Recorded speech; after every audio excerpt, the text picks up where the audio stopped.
how to detach yourself when in aloneness so as to be at rest, feel inner peace and silence. Most of the time when we are alone, we are yet not alone.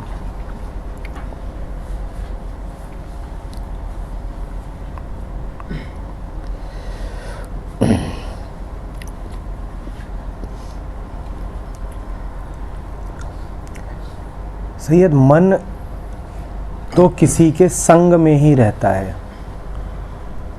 मन को तो कोई दूसरा ही चाहिए, बिना मन को तो कोई दूसरा चाहिए ही चाहिए साथ रहने के लिए, और वो दूसरा खोज निकालेगा, ये पक्का समझिए। वो बहुत बेसब्रा है और बहुत ताकतवर भी है। वो खोज निकालेगा, कुछ ना कुछ वो खोज निकालेगा साथ के लिए। किसी न किसी के साथ होना है उसको। इसी बात को हम विचार कहते हैं, इसी को वस्तु कहते हैं, इसी को व्यक्ति कहते हैं। मन को कुछ ना कुछ चाहिए, अकेला वो रह नहीं सकता।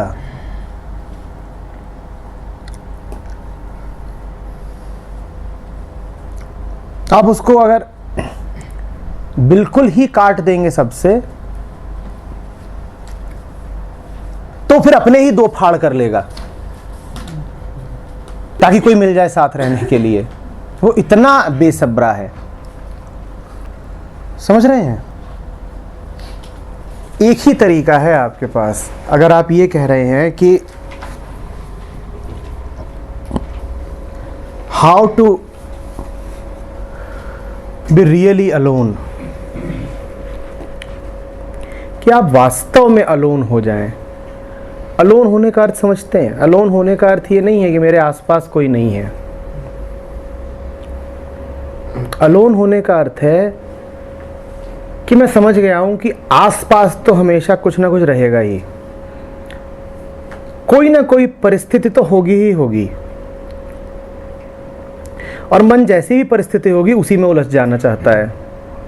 वास्तविक अलोननेस इस बात का स्वीकार है कि हमेशा आसपास कुछ चलता ही रहेगा, मेरी लाख कोशिशों के बावजूद भी।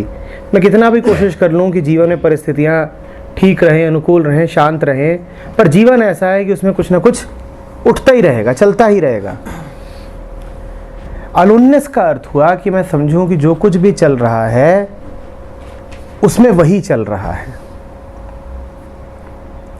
अलोननेस का अर्थ है दैट अलोन इज, जो भी हो रहा है वही हो रहा है। तो ये कोशिश कोई होशियारी की कोशिश नहीं है कि मैं चाहूं कि परिस्थितियां ठीक हो जाएं, मैं चाहूं कि परिस्थितियां अच्छी हो जाएं। इस कोशिश में कुछ नहीं रखा है।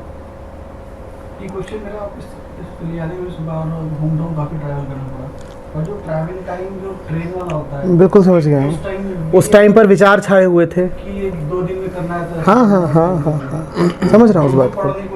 हाँ हाँ हाँ। तो आप जो कोशिश कर रहे हैं ना किताब पढ़ने की और ये करने की और वो करने की, वो सारी कोशिशें ये है कि परिस्थितियां बदल दूं। शोर बहुत है, मैं किताब की शरण में चला जाऊं। ये अलोननेस नहीं कहलाती। अलोननेस का अर्थ होता है कि जो भी परिस्थिति है उसमें मैं उस अच्छे को खोज लूं।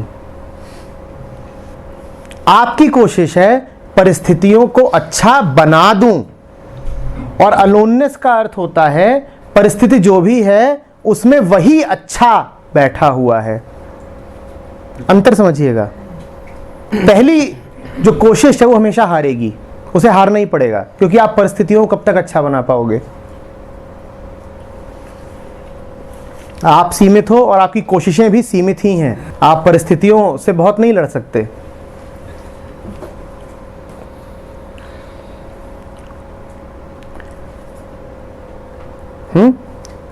परिस्थितियां जैसी भी हैं मुझे वही नजर आता है उसमें। आंख इधर भी देखती है, सिर्फ वही वही है। तो मन को अकेला करने की कोशिश व्यर्थ है, क्योंकि मन तो संग खोज लेता है, संग उसे परिस्थितियों से मिलता है। मन को अकेला करने की कोशिश नहीं कर रहे। मन तो हमारा ऐसा हो गया है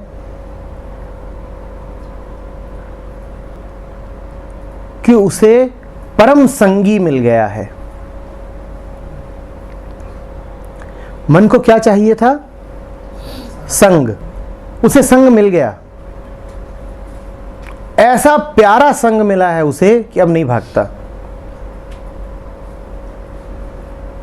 आपकी कोशिश यह है कि मैं मन को असंग कर दूं। वो बहुत बात की बात हो, परम आखिरी बात है असंग हो जाना। आप बहुत जल्दी उसकी कोशिश कर रहे हो। मन को असंग मत करिए, मन को उसका संग दे दीजिए।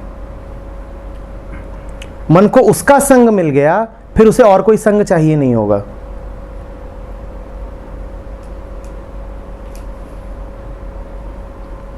समझ रहे हैं बात को? ये सब मक्खी, मच्छर, कीड़े मकोड़े, इन पर ध्यान तब जाता है जब प्रेमी साथ नहीं होता।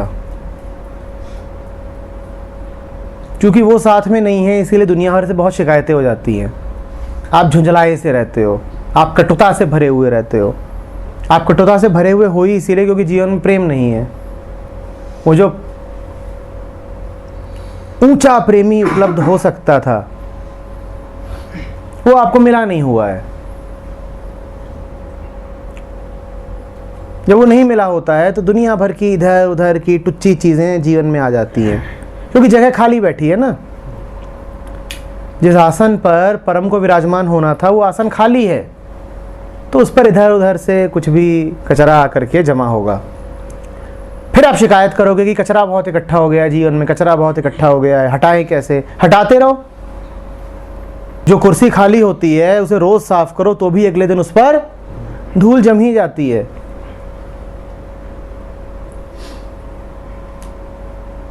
यही हो रहा है हमारे साथ। हमारी कोशिश है धूल को बार बार हटाने की।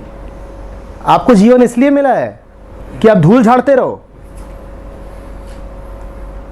अपनी कोशिश की व्यर्थता तो देखिए ना। सामने कुर्सी है जिस पर प्रेमी को विराजमान होना था, प्रेमी तो है नहीं। आपकी जिंदगी क्या करते बीत रही है? कुर्सी झाड़ते।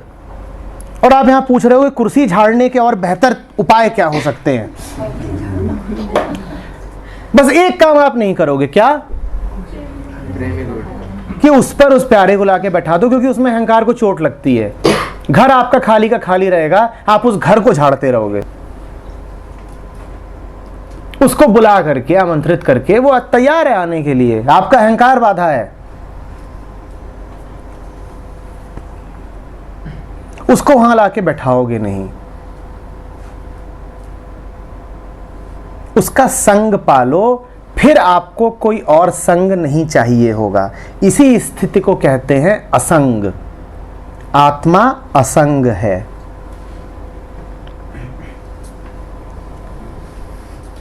आत्मा असंग है। जो ये अलोननेस शब्द आपने प्रयोग किया है, इसके लिए दो शब्द हैं, कैवल्य और असंग।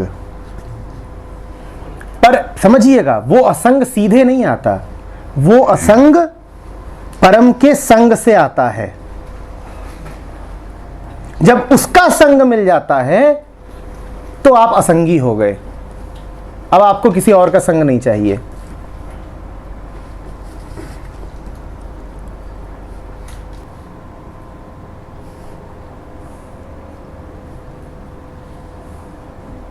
खाली बैठे हों, विचार मन में आ रहे हों,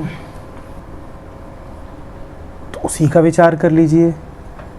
बड़ी मन को खुजली है कि विचार में रहना है, सोचना है, तो उसी के बारे में सोच लीजिए। और उसके बारे में सोचने का मतलब किसी छवि के बारे में नहीं सोचना है। उसके बारे में सोचने का मतलब है अस्तित्व के बारे में सोचना, क्योंकि आप और किस बारे में सोचोगे? उतर जाइए गहन विचार में। अब आप हो गए उसके साथ। आप ट्रेन में बैठे हैं, आपको पहाड़, प्लेटफॉर्म, लोग, पत्थर, पत्ते दिखाई दे रहे हैं, ज़रा गहराई से देखिए उनको।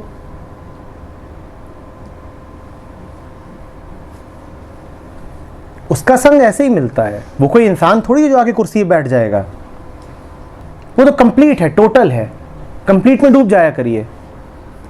और कंप्लीट क्या, जो अभी उपस्थित है वही कंप्लीट। डूब जाया करिए, आपको मिल गया उसका संग।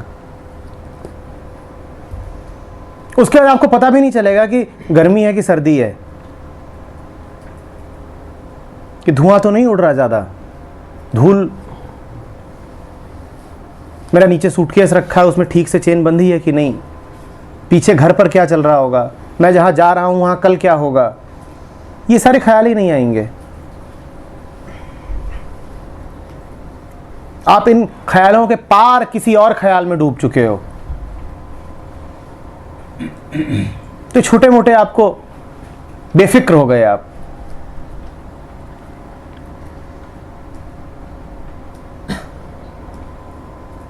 समझ रहे हैं?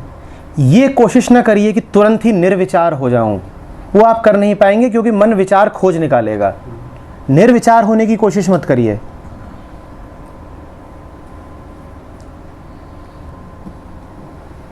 बड़ा बढ़िया गाना है, उसे एक दो दिन से सुन रहा हूँ, उसमें वो बड़ा मज़ेदार है कि उसे तकते तकते तकते उम्र गुजारूं, कोई और ख्याल जो आए झट से उतारूं। ना, ये नहीं कह रहा है वो कि कोई ख्याल ही नहीं आने दूंगा, कोई और ख्याल नहीं आने दूंगा। तेरा ख्याल आता है, ठीक, बढ़िया, तेरा ख्याल आ रहा है तो ठीक है। और उसका ख्याल क्या होता, उसका कोई ख्याल हो नहीं सकता, क्योंकि ख्याल तो उस बात का होता है, वो तो अचिंत्य है, उसका ख्याल कैसे करोगे आप? उसके ख्याल का मतलब यही हुआ, समष्टि का ख्याल जो है उसमें डूबना, समझने की कोशिश करना, करिए।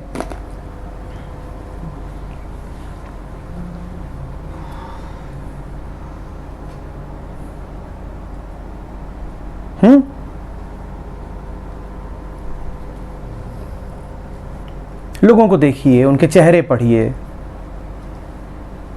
उनकी पीड़ाओं को समझिए। तो हंस भी रहे हैं तो जानिए कि वास्तव में क्या हो रहा है। इतना कुछ है जो आपके चारों ओर लगातार चल रहा है। दुनिया को जानेंगे, अपने मन को जान पाएंगे।